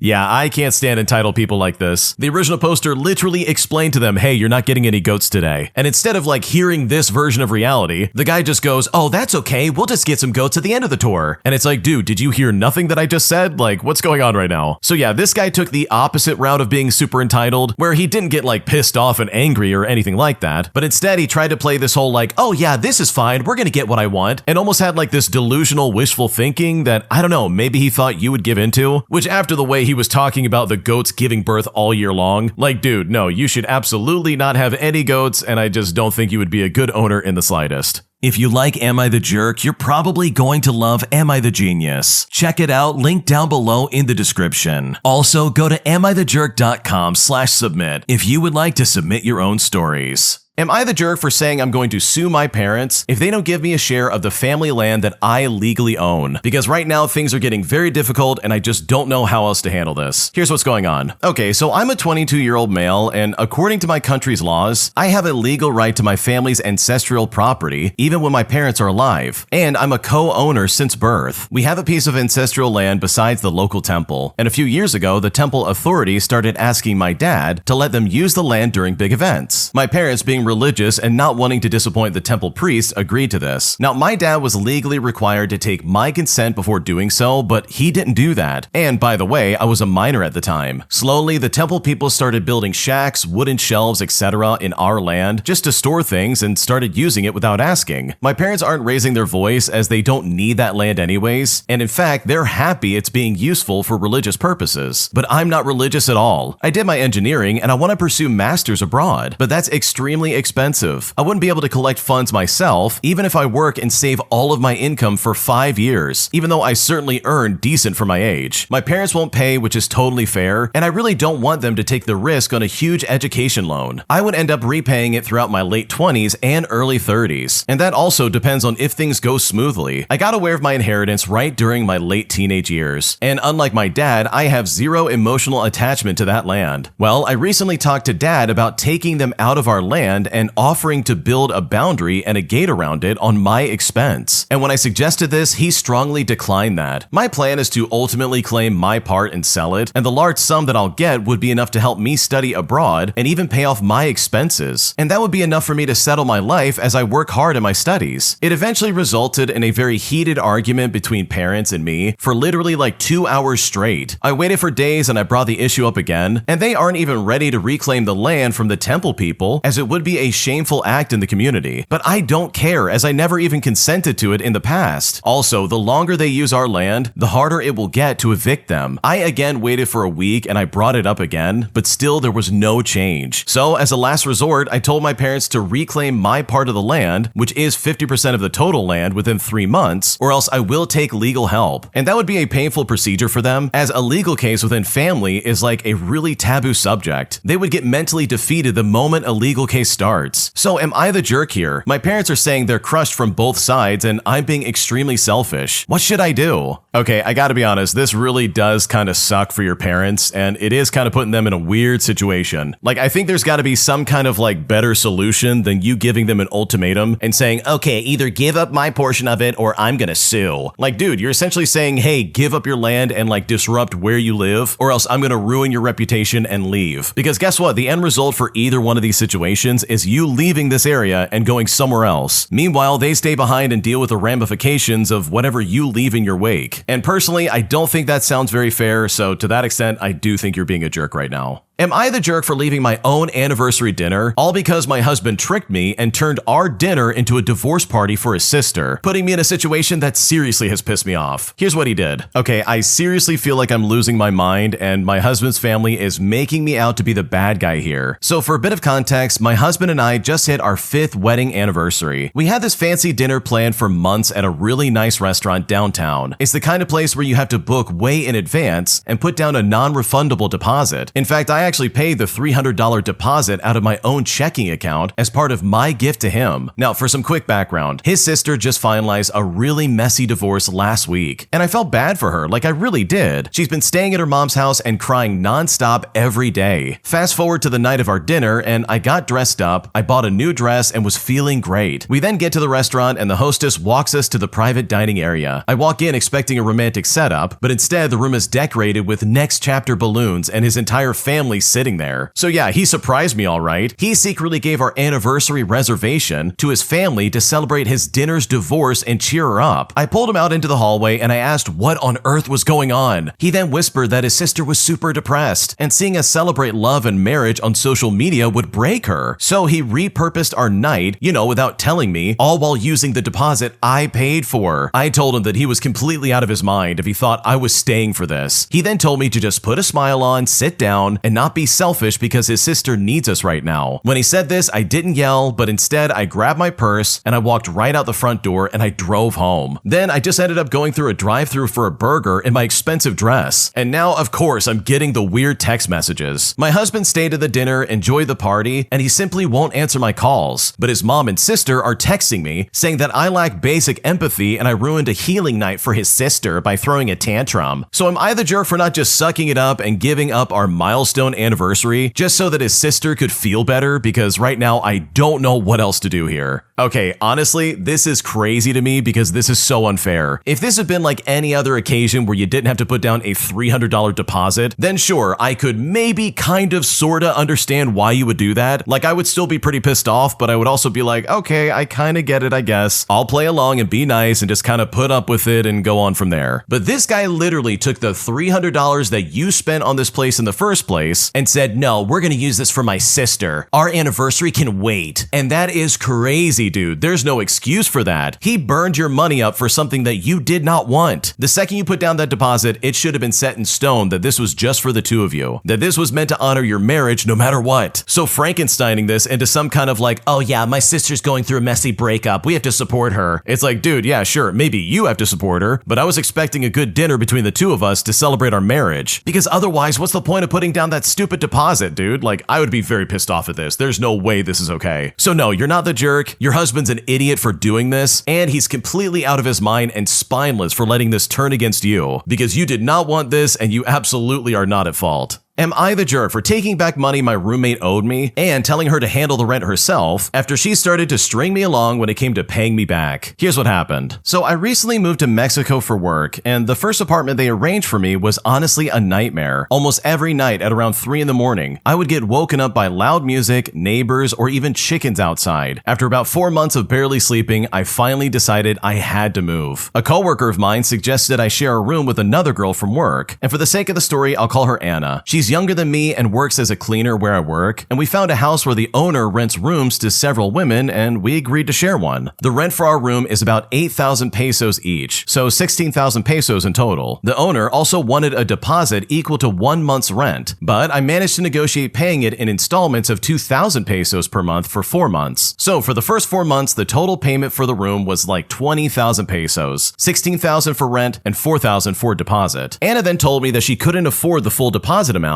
and asked if I could help by covering 1,000 pesos a month for those 4 months. She then said starting in month 5, she would start paying me back 1,000 pesos a month until it was paid off. So basically, she would owe me like 4,000 pesos in total. And so with that, I agreed. Now, because of our schedules, she would send me the money electronically, and I would withdraw it and pay the landlord. For the first 4 months, everything was fine. She sent 9,000 pesos each month, and I paid the landlord the full 20,000. Then month 5 came around, which is when she was supposed to start paying me back. So I asked her to send the usual 9,000. Hours went by and I got nothing in return. Later she told me she could only send 8,000 because she was waiting for her uncle to send the other 1,000. She sent the 8,000 right away, but the other 1,000 never came. When I asked her again, she told me to relax and said she hates talking about money. And I've got to be honest, that really annoyed me because for 4 months, she had no problem sending the full amount, but the moment it was time to start paying me back, suddenly there were delays and excuses. The next morning, she sent me a good morning message apologizing with a cute sticker. At that point, I was frustrated. Since I had covered 1,000 pesos for her each month for 4 months, she owed me 4,000 pesos. So I sent her back 4,000 from the 8,000 that she sent, and I just kept the other 4,000 for myself, which is exactly what she owed me. I also told her that from now on, she can deal with the rent herself because I don't want to be involved with money between us anymore. I didn't take extra money, I just took what she owed me. And now I'm kind of wondering if I'm the jerk because I don't know if I took things just a bit too far. Okay, in my opinion, I really mean this too, by the way. If someone's gonna try and loan money from you, you had better make sure they're gonna be loyal and actually pay you back. Or just get something in writing in general, because holy crap, this can happen and it can happen very easily. So no, I don't think you're the jerk for taking your 4,000 and just saying, okay, I got my money, see ya. Because I guarantee you, this lady was gonna kick the can down the road for as long as possible. And that is absolutely unfair. My boyfriend is constantly going to the bathroom outside in our yard, as he almost refuses to use the bathroom inside of our house. And at this point, I kind of want to move out, but I'm not sure if I'm overreacting, because this really is bothering me, but I'm starting to second guess myself. Here's what's going on. Okay, this is really weird, but my boyfriend grew up around a dad that peed wherever he wanted to. Recently, me, him, and our roommate moved into a house together with a decent backyard, but no larger than like half an acre. We have neighbors on both sides of the fence, and also a studio separate from our house that we use as a creative space. Ever since we moved in, sometimes sometimes he would get out of the car and pee on a tree right in front of our house, or even in the bushes next to the neighbor's house. Now, I told him it was disrespectful, people could see it, and it starts to smell, and it genuinely makes me feel uncomfortable because I walk around our yard barefoot all the time. I collect wood for bonfires, I say hello to the neighbor's dog at the fence, etc. Usually he pees outside even when it's like 30 seconds from an unoccupied toilet. I've told him that it makes me uncomfortable more times than I can count. He has male friends come over all the time, and despite knowing I feel discomfort being in my own space, he has encouraged them to pee right outside my studio. A couple weeks ago, I even saw his friends full like you know what while I was outside. He keeps apologizing profusely when I say it bothers me, but he just keeps trying to be sneaky about it. A couple nights ago, he walked in from outside and his pants were halfway off. I asked him what that was about, and he just straight up lied to me. And at this point, I just completely lost it because I knew exactly what was going on. I had to take a walk to cool off, and I told him he obviously doesn't take me seriously if he just keeps doing it, and that I really need to move out if this keeps happening. And for me, it was really the lying that put me over the edge. So am I overreacting here? I don't feel comfortable in my own space. His dad and at least 5 of his friends have been peeing in our yard, and that was just in the last couple of months. And it even starts to smell bad if it hasn't rained. I feel like I can't even trust him, and his inconvenience of walking 30 seconds to the toilet is way more important than my comfort or even following through with promises that he's made. What should I do? Okay, this is not you overreacting because I would also want to move out. Holy crap, that is disgusting. That is seriously gross and there's no good excuse for that. Think about it for a second. This guy is actively going out of his way to pee in the yard. Not to mention that I'm pretty sure you can get in trouble with the police for doing that. Like, dude, what is he doing? All it takes is for someone with like a kid walking by to see that happening, and then holy crap, this is suddenly a really big deal. So no, this is not you overreacting. This, in my opinion, is such an easy barrier of entry of actually having a relationship. Because if this guy can't be bothered to go to the bathroom inside the house, then personally, this is not someone I would ever want to be with. Am I the jerk for telling my sister that she can't live with me after she chose, once again, her awful boyfriend over me? Because right now she's trying to say I abandoned her even though I'm just doing what I feel is right. Here's what's going on. Okay, so 2 years ago, my sister, who I will call Amy, started dating someone who I will call Derek. Derek is controlling, manipulative, and treats her very poorly emotionally, and I've seen it firsthand. He isolates her from family, monitors her phone, tells her what to wear, and constantly controls her money. Classic mistreatment patterns, if you ask me. I tried to help her see it, but she defended him every time. Well, last year, it finally came to a head. Derek demanded Amy cut me out of her life completely. She said I was a negative influence and trying to break them up. And you know what? Amy chose him and stopped talking to me entirely. It really broke my heart, but I respected her choice. And I told her that I'm here whenever she's ready to leave him. Well, last month, Amy showed up at my door crying. Derek kicked her out. She has no money, nowhere to go, and wants to move in with me temporarily. Part of me wanted to help immediately, but I asked if she had actually left Derek or if she was just waiting until he takes her back. And it was here that she admitted that they're on a break and she hopes to work things out. Well, when she said that, I just told her no. I will not let her move back in if she's going right back to him. She needs to actually leave him for good or I just can't help her out. She then called me cruel and said I'm abandoning her when she needed me most. But I said she abandoned me when she chose him, and now she needs to choose. Either leave him permanently or figure something else out. She then left and is now currently like couch surfing with friends, and she's even texting me saying that I'm heartless, but I can't enable her going back to him again. So am I the jerk in this situation? Because I really don't know where to go from here. No, in my opinion, you're setting a boundary and it sounds like Amy doesn't like that. And guess what? Sometimes saying no to someone like this is honestly the best thing they could hear. Because think about it, they're kind of stuck still in the mire of dealing with this guy, and they're still like, oh, I hope he takes me back. It's gonna work out. But it's like, bro, this guy is not good for you. He's clearly mistreating you and you're just in denial. So I think telling her no is probably the healthiest thing for her because she clearly still needs to figure her life out. And yeah, it sucks. It really does suck to watch a sibling go through that, but sometimes they need that just to like learn their lesson. And of course, it's not you abandoning them, like that's ridiculous. That's just like classic guilt tripping for a situation she caused herself. So no, you're not the jerk, and I think your sister has a lot of things she needs to figure out. An entitled Karen demands to speak to a manager, all because another table gets their food before her. And I've honestly never been more excited in my life because at that moment, I was the manager, giving me the chance to put this Karen in her place that humiliated her in the process. Here's what happened. Okay, so technically, if I'm being completely honest, I'm just the shift leader. Any title above that would lose me tip privileges. Essentially, I just void items and I break people. But I will say the general manager is usually present and just assisting with to-go orders. Now, for the context of this story, a lady was upset because a table in view of hers got there after her, but received their food first. I tried to gesture with my hand and say, "This table over here," but she snapped at me and said, "Don't point at them." Now, the table in question's food was simple. Plain raw fish served on top of rice, and a waitress just got their order in first while I was taking this lady's order. Now, I really tried to explain this, but she just cut me off with a famous line, "Okay, well, I need to talk to a manager." So I go talk to my general manager, and he said, "Listen, I'm slammed with to-go orders. You're now the manager." And guys, I gotta be honest, I've never been so excited in my life. I then go to them and I say, "Hey guys, so direct orders from the manager. I'm the shift leader and he says he's too busy for this right now. I'm sorry for the wait and we can do some edamame, some sides of rice, a beer on the house, literally anything that you need." Well, when I said this, her son was mortified. He told me that he also works in a sushi restaurant, that he understands what I'm going through, and that they don't need anything. And as we're having this conversation, their food is finally brought out by our sprinting runners. Well, needless to say, the entitled Karen in question backtracks immediately, as she sees pretty clearly how ashamed her son is. She looks at me and says, "We're good, thanks." But you know what? I decided to win this one over with some kindness. I brought them another round of beers without asking, and again, I offered them dessert. And my god, this Karen cowered inside of herself. They didn't want a free dessert, and I'd assume it's because of her godsend of a son. I could have used this power to be like, sorry, not sorry, but I didn't want my first bad review in 13 years. So instead, I filled the shoes of a manager to essentially put this Karen in her place, and my god, it really felt great to finally get the chance to do that. Okay, I've never been in this situation, but my god, I've also always wanted to do this. I've worked in like restaurants and I've worked in customer service, and anytime someone was like, "I need a manager right now," especially in like food service for this very issue, it would have been so satisfying at the time if I actually was a manager to finally come back and be like, "Oh, I'm the manager, how you doing there?" Especially in the way the original poster did it. Like, this might even fall under like petty revenge to an extent, because good lord, I love the way you handled this. You didn't match her energy. Instead, you were so sugary sweet that this lady simply couldn't handle it. And it's so great because the son probably finally realized what was going on, and he was probably mortified, like he gets it. It's like, dude, people get their orders before you all the time, it's not that big of a deal. And the fact that his mom is making it a big deal, you know, in an industry that he also works in, like, dude, that would be like cringeworthy. That would be nails on a chalkboard, I get that. So I love the fact that you put this Karen in her place in such a roundabout way, and essentially showed how stupid she was being. And it really makes me wish that other people had this like self-reflective ability, because then we would have just one less Karen in the world causing a lot of problems that don't need to happen. If you like Am I the Jerk, you're probably going to love Am I the Genius. Check it out, link down below in the description. Also, go to amithejerk.com/submit if you would like to submit your own stories. Am I the jerk for skipping a line that someone started at the National Park bus stop? All because there's not really a line meant to be made for the bus, and we definitely did not want to wait for these 75 people since we were the first ones there. Here's what happened. So my friends and I were waiting at a bus stop after a long day of hiking at a very popular national park. Picture a typical bus stop next to a curb, with covered seating for people waiting. We were the only ones at the stop when we first got there, and we sat down on one of the benches. A few minutes later, another hiking group showed up and stood in front of us closer to the curb. We didn't think anything of it. Obviously, they have the right to stand where they want. However, after a few minutes, more people began showing up and started forming a line behind this group that had stood right in front of us. The line began following the curbside down to the left of where we were standing. Having used bus services many times in the past, people don't typically form a line along the curb, but all just kind of like congregate around where the doors are going to open. Also, this specific bus had like 2 doors on each end of the bus. So which door were they even lining to get up on? Now, the bus service turned out to be very slow, and we waited probably about 45 minutes, and by the time the bus arrived, there were like maybe 75 people standing in this made-up line along the curb. However, when the bus pulled up, the back door lined up to the start of this line, and there was another door towards the front that nobody was at. So we walked to those doors, got on, and sat down. There ended up not being enough room for everyone that had gotten into that line, and some of them actually had to wait for the next bus. Now, this is where it gets really weird. One of the gentlemen who had been waiting in that line confronted us and basically berated us for skipping the line and having the audacity to take up some of the seats on the bus while his group had to stand. And also, as a side note, there were no elderly or like visibly disabled people. If there were, we would have like immediately offered our seats to them. I tried to explain that we were the first group waiting at the stop, and just because they all chose to stand in a line by the curb, it doesn't mean that we are obligated to follow them. He continued scoffing at us and said something rude again as we were getting off, and it really made me wonder, like, were we the jerk in this situation? situation. Did we really have to wait in line to get on this bus? Because I'm kind of confused at this point. No, you're not the jerk. This is so stupid. You literally got there first and someone made a line and everyone else just kind of like followed along and were sheep in this situation. Because as far as I'm concerned, the bus is like first come, first serve. I'm absolutely going to clump near the front of the door and I'm just going to get on if I can. And guess what? If I can't make it, then I'll have to wait for the next one. So no, you're not the jerk. This is stupid and that guy is completely out of his mind. My boyfriend broke up with me on my birthday after I told him that I sometimes miss the freedom of being single, because right now he's interpreting this as me wanting to get with other guys, despite the fact that that is not what I meant. And at this point, I don't know what to do to try and fix this. Here's what happened. I'm a 26-year-old female and I've been with my boyfriend for about 2.5 years. A couple nights ago, we were lying down together and having a really open conversation about different things going on in our lives. The conversation felt safe and honest, and I had a really good feeling about it. At one point, I told him there was something I wanted to share, but asked him to promise not to get mad and just listen first. I told him that he is the love of my life, and when I say what I'm about to say, it doesn't mean I miss other guys or want other men in my life. In fact, the idea of being with anyone else actually makes me uncomfortable. However, I told him that sometimes I miss being single, not because of dating other people, but because of the freedom that comes with it. When you're single, you don't have to think about another person in every decision you make, and life feels like it has less responsibility. I also told him that I don't want to break up with him and that I was sharing this because I want to be honest instead of hiding feelings and eventually building resentment. Well, when I said that, he got extremely upset. That night, he left my place and I begged him not to give me the silent treatment, especially because the next day was my birthday. But after he left, I called him and I texted him, but he still didn't respond. Now, the next day, which is my birthday, he finally answered and he said he was still very angry. He then told me that he was breaking up with me and said he didn't care that it was my birthday. He said that he felt used and accused me of wanting to break up with him just so I could hang out with other guys. He kept saying that I wanted to be in a relationship but also be single. We had actually planned a birthday trip to Niagara Falls that he was supposed to take me on, but instead he canceled everything and didn't celebrate with me at all. During our phone call, I tried explaining that the reason I sometimes miss being single is also because I often feel like I'm walking on eggshells around him. He can be very strict, and when he gets angry, he sometimes gives the silent treatment or holds things over me for a long time. I tried apologizing and explaining that I was sharing my feelings because I wanted to fix things, but he kept insisting that the only reason I said that was because I wanted other guys. I ended up crying most of my birthday and I felt really awful. Now, I understand that what I said could really hurt someone's feelings. If someone told me that, I might feel upset too, but I feel like I would ask more questions about why they feel that way instead of reacting like I caught them cheating. So how would you interpret a partner saying they miss the freedom of being single but still want to stay in a relationship? And what would be a healthy way for both partners to handle that conversation? Because right now I don't know what to do.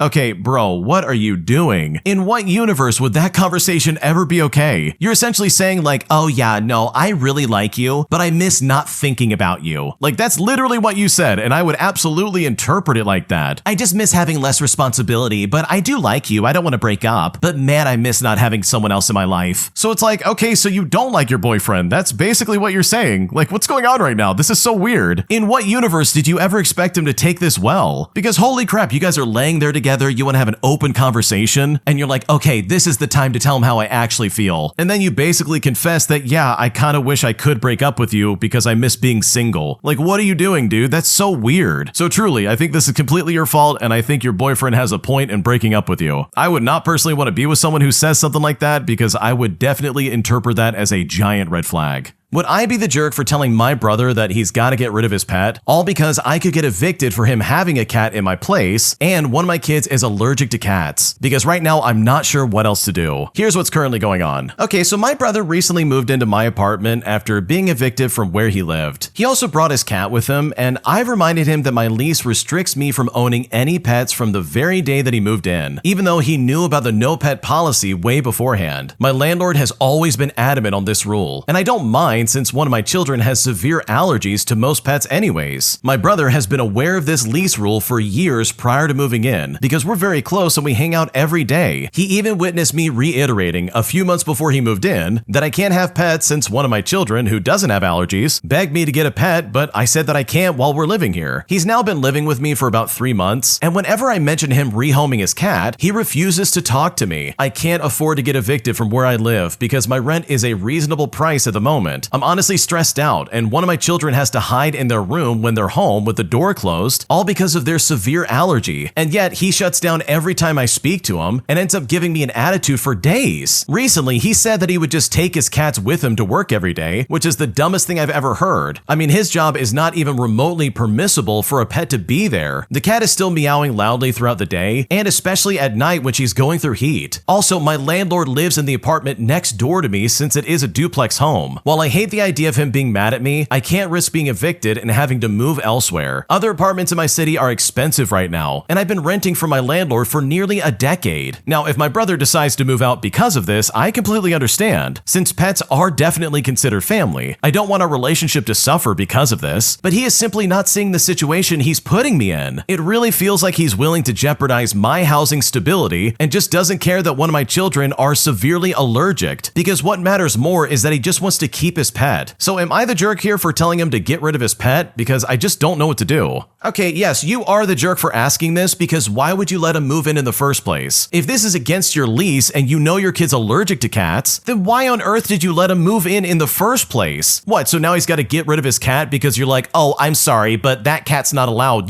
3 months later. Like, bro, what are we doing here? So yes, you're the jerk for letting him move in, especially with all these stipulations. Like, you really should have asked him to go anywhere else, because this is just incredibly rude. Am I the jerk for giving my mother and my stepdad 60 days notice to move out simply because I'm selling my childhood home that quickly became unlivable after an accident? Because right now everyone's trying to spin this as if I'm putting my mother out on the street. And even though that is literally not the case, no one is believing me. And at this point, I don't know what else to do. Here's what's currently going on. Okay, so my dad left the house in my name in his will. He passed away 8 years ago, but my parents have been divorced for over 20 years. I was renting out the house as I had already purchased a home before his passing, and up until like 3 years ago, I had people renting the house until they moved out, and my mother was living in her in-laws' home with my stepdad. They asked me if I would let them stay in the home, and they said they would pay the property tax, the bills, and make sure the property is maintained. Now, I agreed, and they had been living there ever since then. My stepdad is a handyman of sorts, so I had no problem with him fixing the typical stuff that comes along with living in a house. But I did clarify to them that I was to be told of any major issues so I may address and fix them in the proper fashion. I also must mention that I live in California, and the home my father left me is in Texas. I do visit every now and then, and my mother assured me that other than the regular upkeep, nothing else has really been required. Well, recently there's been a bout of windy days and a tree fell through the roof above the living room, and my mother called me to have someone come look at it. So I have a friend that does roofing, and I sent him out to check the damage out and then get me something that I can send to the insurance as an estimate. After his inspection, he sent me pictures of the attic as well as the pier and beam foundation and stated the house has been previously worked on by someone that didn't know what they were doing. I then called my mother and she informed me that my stepdad fixed things and I shouldn't worry. Well, this week I visited along with a home inspector and he pointed out that the house is beyond repair. And this is not just what my friend had showed me, but as well as the plumbing, the electrical work, and the HVAC. I then once again asked my mother what else was done to the house, and she just stated that my stepfather knew what he was doing and that the home is livable. And so of course I am beyond upset at myself. The amount of money to make the house ideally livable is beyond anyone's budget at the foreseeable moment. I then told my mother that she must vacate the house in 60 days, as I'm just gonna sell the property, which will basically require the house to be torn down. I then informed her that I'm willing to help pay for her and my stepdad to find a suitable home to live in, but they must pay the rent, and I'm covering the move-in fees, the mover service, and the necessities to get them on their feet from the selling of the property, which is to be around $300,000. But guess what? Now my family's upset with me, including my sisters and other relatives, as they're claiming I'm just uprooting my mother from her life at a time where she isn't able to start over, and I am seriously at a loss of what to do here. Even explaining to them that it is also a safety issue for them to live there comes back to me just kicking them out. So am I the jerk in this situation? Because right now I don't know what to do. Okay, in my opinion, I think your family is being completely ridiculous right now because that house is not livable. Like, the stepdad made sure of that after he did his handyman work. Like, what are we doing right now? This is absolutely not your fault. And it's crazy to me that anyone would be like, wow, you're putting our mother out. I can't believe you. It's like, dude, the house cannot be lived in. It's literally not safe. I'm not putting anybody out. Like, we just have to sell it and move on. You're even willing to like help them out and be like, hey, I will absolutely pay for your next place. We can get you going. Like, this is not a big deal. So for them to act like this is kind of insane in my opinion and completely uncalled for. So no, you're not the jerk. You're definitely doing everything you can to help out. And if anyone's offended by this, then they're the ones with the problem and they can step up and house your mom.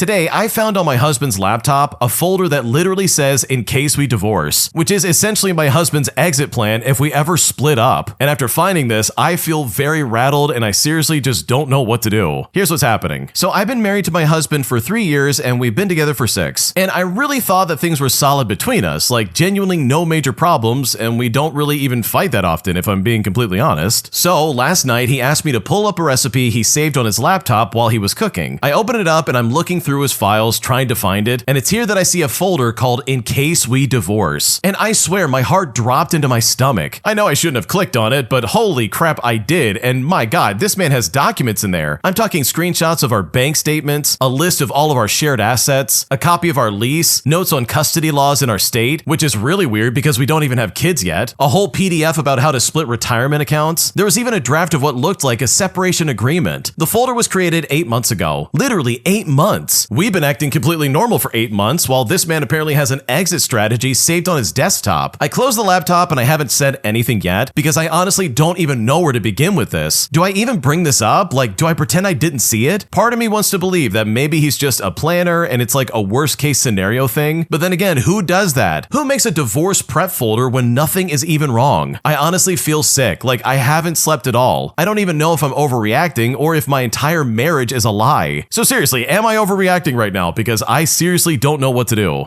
Okay, first and foremost, I would definitely plan on talking to my partner if I found something like this. Because yes, this does look really sketchy, but at the same time, it would be way better to communicate with them and figure out what's going on instead of like jumping to conclusions and being like, "Oh, you're planning to divorce me, aren't you?" And it's like, no, don't do that. That's not gonna solve anything. Just relax and figure it out. But also, you're not crazy for feeling upset about this. I mean, if I found an exit strategy for my partner on their laptop, I'd be like, wait, what's going on right now? I thought we were happy. So yeah, definitely talk to him first before burning your entire relationship down, because there's gotta be some reason why he has a folder like that on his laptop. And sure, the reason is probably not something you're gonna want to hear, but at least you can get that reason out in the open, because this definitely sounds super sketchy. Am I the jerk for selling the gaming console my brother practically stole from me after he borrowed it one day and didn't return it for like 3 months? Because right now he's pissed off, saying that I should have just given it to him instead of selling it so I can make some quick cash. And at this point, I'm just really pissed off about this, and I really am not sure if I'm the jerk. Here's how it happened.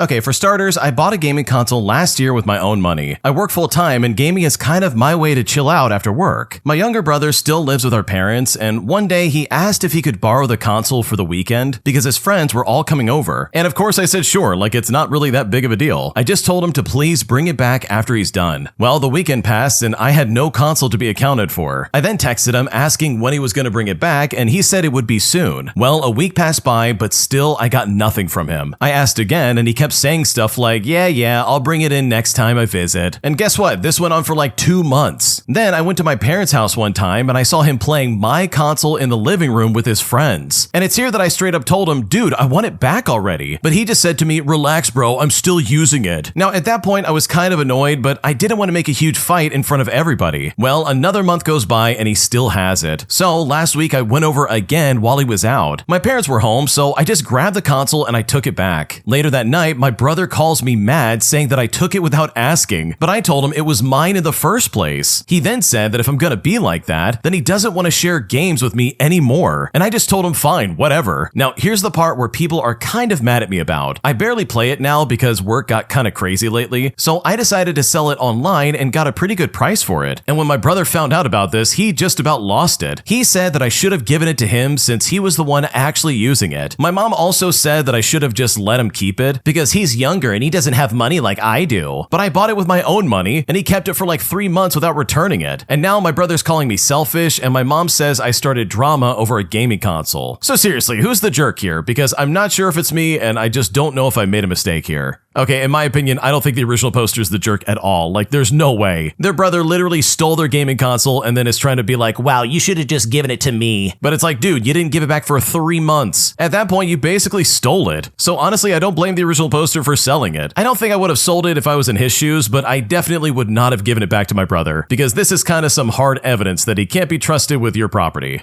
My boyfriend lost all of our savings after he made a really dumb investment, as he kept this information from me for months, all while I was looking for a home with money I thought we had. And now I am seriously considering leaving him because I feel completely betrayed, and at this point I just don't know what to do. Here's what happened. Okay, so basically, as the title says, my boyfriend blew all of our money on something really dumb, even though we've been together for 6 years and I have a 4-year-old kid. Okay, so technically we got the money in the first place because of me, but because his name was on some papers and not mine, it was given to him. Now, we agreed that the money was not to be touched at all. We need to move and that's what it would be used for. And you know what? I trusted him. At some point between when we got it and now, he supposedly invested all of it. And this was like months ago. There were like thousands of dollars gone. And he didn't say a word to me about it until now. He got hurt at work and hasn't really been working. We have a lot that we need to do in order to move. And I felt like he was just uninterested in trying to do anything. But I told him that if that's the case, we could just work on ourselves. He then gave me a sob story where he slipped in that he didn't have the money anymore. And once I realized what he said, I stopped him and I asked why he never said anything before. And he just said he didn't know how to bring it up. I'm actively searching for places thinking that we have a good start of funds, especially since he's not working right now. But I had no idea the money was gone. He has no backup plan and is still gambling money away after many conversations. And I truly just don't think that he cares about anyone other than himself. He was supposed to be covering rent, but guess what? He hasn't since before he got hurt. So a few weeks ago, he asked me to pay like 3 months of back rent, and I did it only because I thought that we had that money. And by the way, paying for that really messed up a lot of what I was working on. And right now, I just don't think that he understands or even cares. He can't see this is not only about him, that we have a child to take care of, and I have my own stuff too, that I refuse to save him every time he does something stupid. And this is not even the first time that he has no money and can't work. I've tried to have empathy for him, and that's why I've done all that I have, but I have nothing left to give. When your partner falls, you're supposed to be there to catch them, but how much is too much? And I can't see him as anything more than a liar. I can't trust him, and I don't know how to move on. I don't have time to save what I need again. I don't have a family to go to, and he will most likely just give me my son, and I will gladly allow that, but I need a place for him too, and I literally only have a month to figure everything out. My family will just tell me that I'm wrong for leaving him, but I don't think I am. So seriously, how do I move on? Because right now I don't know what to do.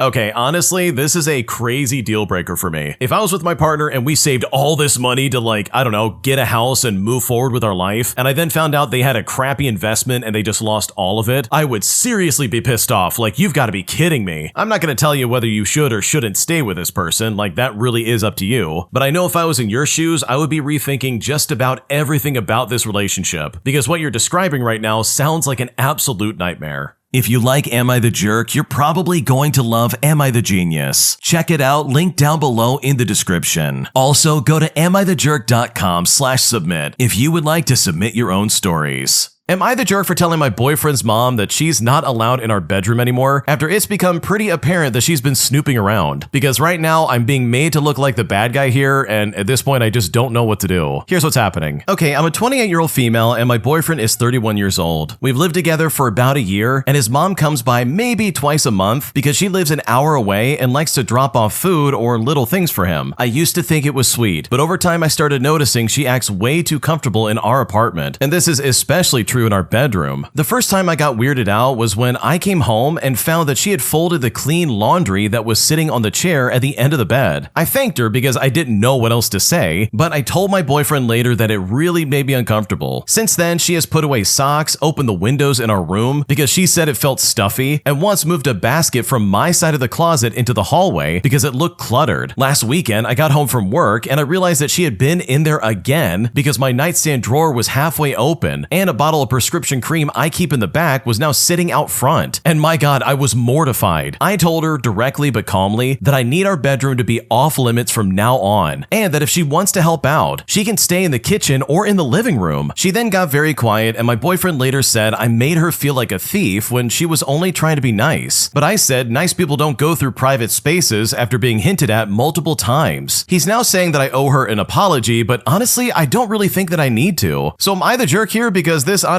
is really frustrating. No, you're definitely not the jerk. This is so stupid. She's going through your private, drawer by your bed, dude. That's weird. She's even pulling out prescription cream that you're like, yeah, I don't want the world seeing this. This is not her being helpful. This is her snooping around and, invading your privacy. So no, you definitely don't owe anybody an apology, as you literally didn't do anything wrong. Your boyfriend's mom has no business being in your bedroom. And the fact that that's not obvious is just really weird in my opinion. Am I the jerk for speaking to my overweight assistant about her business lunch? Because after I tried to give her some professional advice, she tried to turn all of this around on me by basically implying that I called her fat, even though I definitely didn't. Because right now I feel like I screwed all of this up and I just don't know what to do next. Here's how it started. At the beginning of the year, I hired an assistant who I will call Amy for the sake of the story. Amy is great at what she does, and I have already given her a raise because I felt she was underpaid for what she was doing. I'm working on several large deals, so I gave Amy the lead on one of them, and she did an excellent job. I then set up a lunch appointment with that client on Friday, and I told them that I would be bringing Amy as she's been instrumental in their account, and the client didn't have a problem with this. Amy was professional, knowledgeable, and did an overall good job. The client and I were both impressed, but there was one small exception. The client and I both ordered burgers and fries. Meanwhile, Amy ordered a steak that was well done with mashed potatoes, steamed vegetables, and a side of soup. The client and I finished about the same time, but it was another 15 minutes before Amy finished. Then the waitress came around and asked if we wanted dessert. The client and I both said no, but Amy ordered cheesecake and coffee. Now I realized that I hadn't spoken to Amy about client lunches before, so after the meeting, I explained to her that it was best to follow the client's lead. If they order simple food, then we've got to order simple food. If they decline dessert, then we decline dessert. If we want something afterwards, we can pick it up later. Well, Amy didn't take this well. At first, she offered to pay me back, but I told her it was not a money issue. I have no problem buying her lunch, but please keep in mind that this is about business. I also told her that I usually order wraps or burgers because they are not too messy, or even stuff like spaghetti, and I can take small bites in case I'm asked a question. I can also match the client's eating speed so there's no awkward waiting on either side. Well, after explaining all this, she started crying, saying it's because she's fat, and trust me, those are her words and not mine. But I again told her that it was about strategy. Now, I thought she had great potential, and I really wanted to help guide her. I then told her about some of my past mistakes. For example, ordering spaghetti and getting it all on my shirt, or one time I ordered first, and I ordered a cheeseburger when the client was vegetarian, and because of that, they were highly disgusted at me. Well, when she left, she was still upset, and right now I feel like a jerk for bringing this to her attention, but my intentions really were good. I feel like she has great potential. The meal didn't concern me as much as how she took instruction, and now I'm wondering if others think I was wrong for bringing it up at all. What should I do?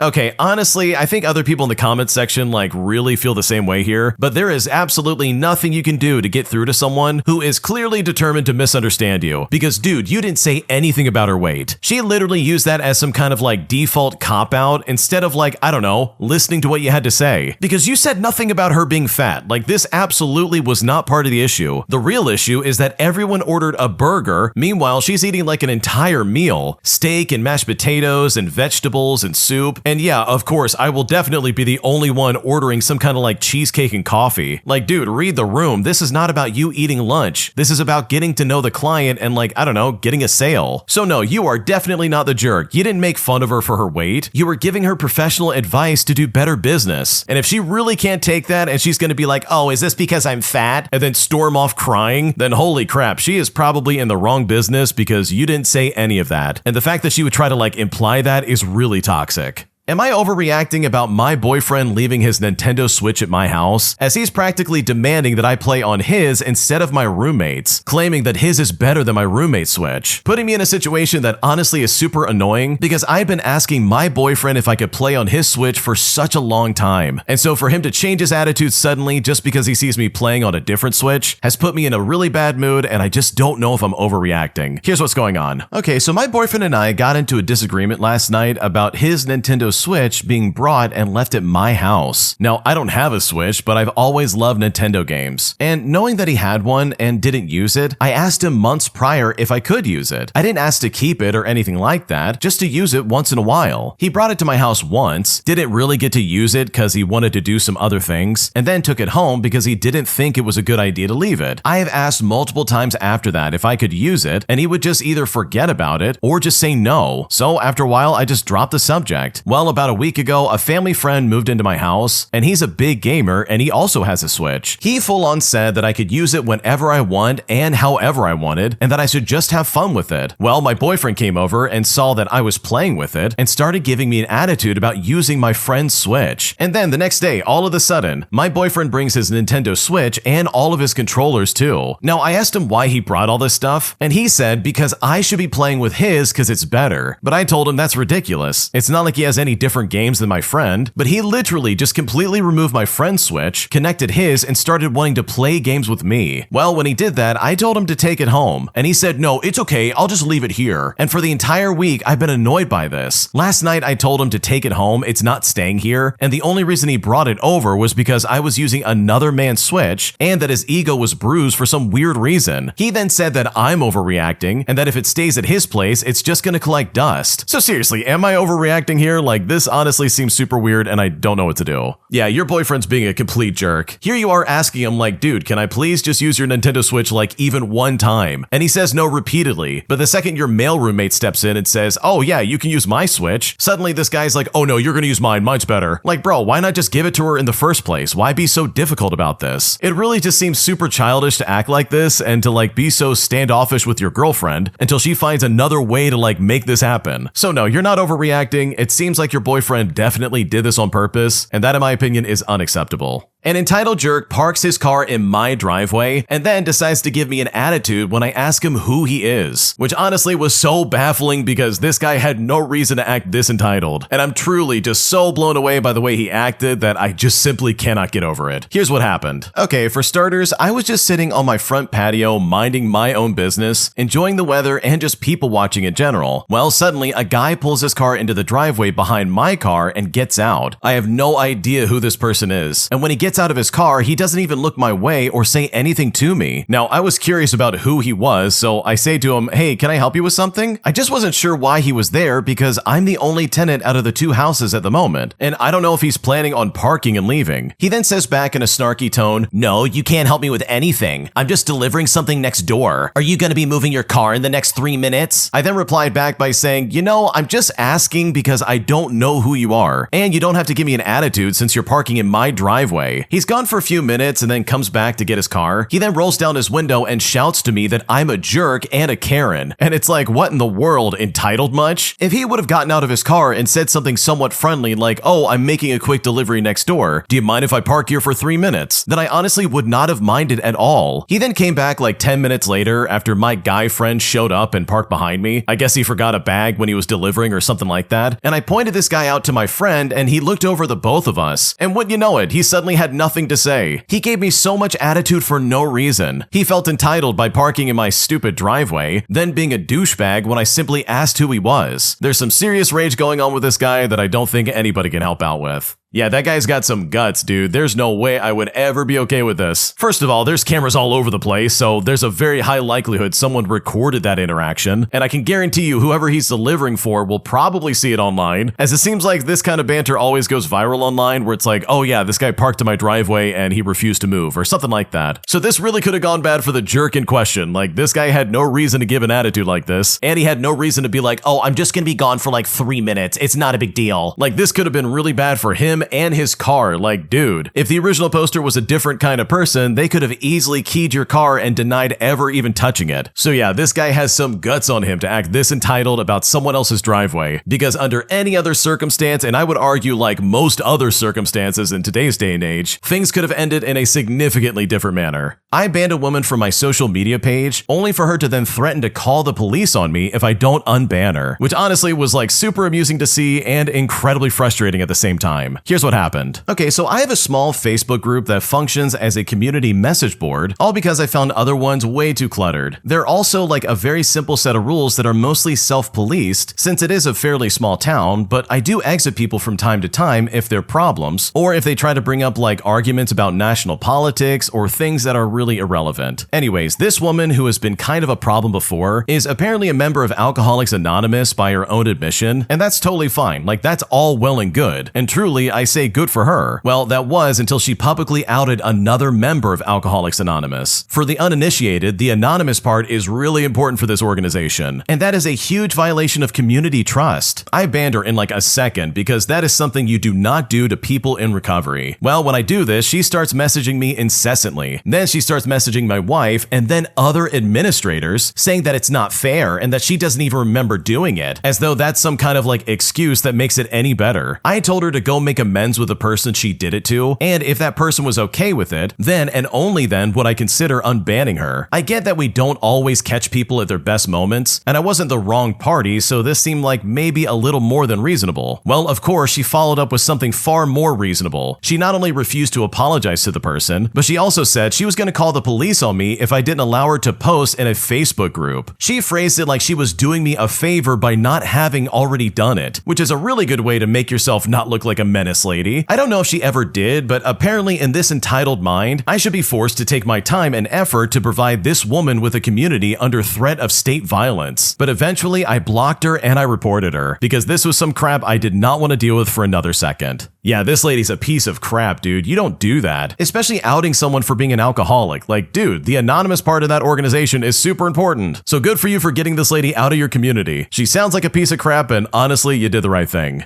Am I overreacting for not letting my wife go on a vacation alone with her work husband, all because I feel uncomfortable with it and I really just don't think it's right? Here's what's happening. Okay, so my girlfriend has this close guy friend from work who I will call Mark for the sake of the story. She calls him her work husband, which has always low-key bugged me, but I've really tried to be cool about it. They text a lot and grab lunch sometimes, and it's like whatever, I mean I trust her, but recently she dropped some news on me that has completely destroyed me. Mark is going on a road trip to visit some national parks for a week, and his original friend bailed on him, so he asked my girlfriend to go with him instead. And she is actually considering it, just the two of them sharing a car and probably sharing a hotel room to save money. I told her straight up, that makes me super uncomfortable. She then says that I'm being insecure and that he's like a brother to her. But I told her even if that's true, it's about respect. I mean, how would she feel if I went on a week-long trip with a work wife? She said it's different and now we're in a huge fight. So seriously, am I overreacting here? Because I really just don't think I am. Okay, dude, there's no way you're overreacting. This is so weird. First off, can we get rid of the descriptions of like, oh, this is my work husband? Because I don't think I've ever met someone who uses that kind of language, who's also in a stable relationship. Like, what are we doing? Why would you pit your partner against someone at work? Like, that honestly is so weird. Even if you are joking, like, why would you joke about that? And sure, maybe it's just a label and it's more of like a tongue-in-cheek remark as opposed to like something legitimate. But what's being described here sounds a little bit more than just like, oh yeah, we work together a lot and we get along. In my opinion, I think Mark asking her to go on this vacation, in my opinion, is sketchy and almost like a setup for something to happen. Like, it just seems like he's really hoping something might happen with his work wife while they're away, and that just is not okay in my book. So no, you're not overreacting. I would also not be okay with this, and it kind of makes me feel like there's something else going on here because this just doesn't seem right.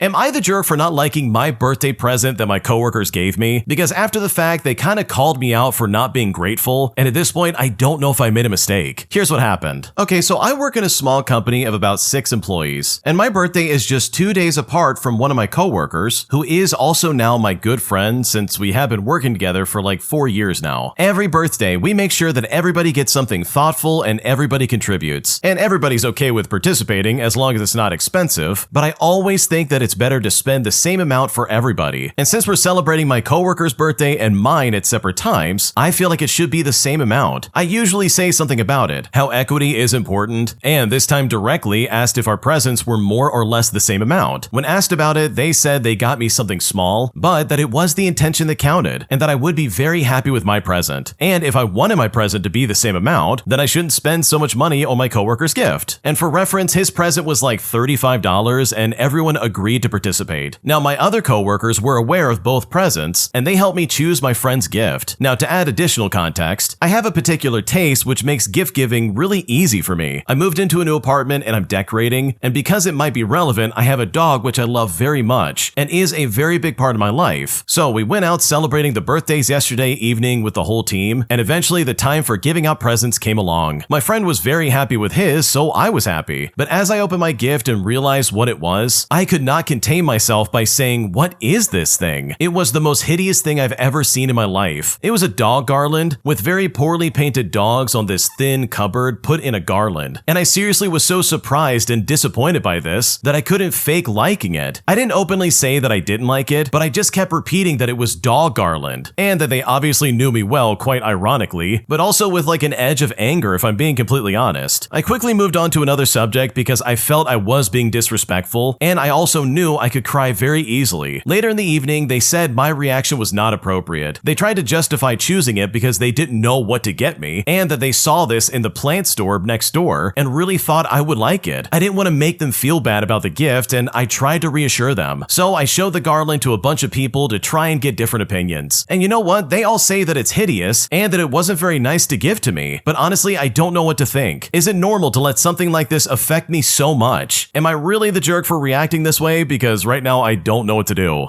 Okay, holy crap, yes, the original poster absolutely is the jerk. I don't care if they give you like a rock as a birthday present. When they give it to you, you look at them and say, "Thank you so much, I really appreciate this." Then you put the bag down and you finish dinner. Because holy crap, getting a gift from coworkers doesn't matter, dude. Just accept it, say thank you, and then that's the end of it. On the other hand, you don't want to do what the original poster did and be like, "I'm sorry, but what is this thing? This really looks awful. I can't believe you bought this." And I don't know about anyone else if you've ever participated in like office gift giving or any of that crap, but most of the time, at least in my case, unless I'm like really good friends with this person, and I mean really good friends, where we're spending time outside of work and doing stuff together, I'm probably just gonna get you the bare minimum and just assume that this is gonna be good. Because guess what? We're just coworkers. We're not family. We're not even good friends. We are literally just coworkers, and that's the end of it. So if you're expecting some like elaborate gift from me, then you're gonna be sorely disappointed. And that is exactly what happened here. So yeah, you're definitely the jerk. This could have been an easy thing for you to hide, but instead you decided to take it personally, which in my opinion is incredibly entitled and very stupid.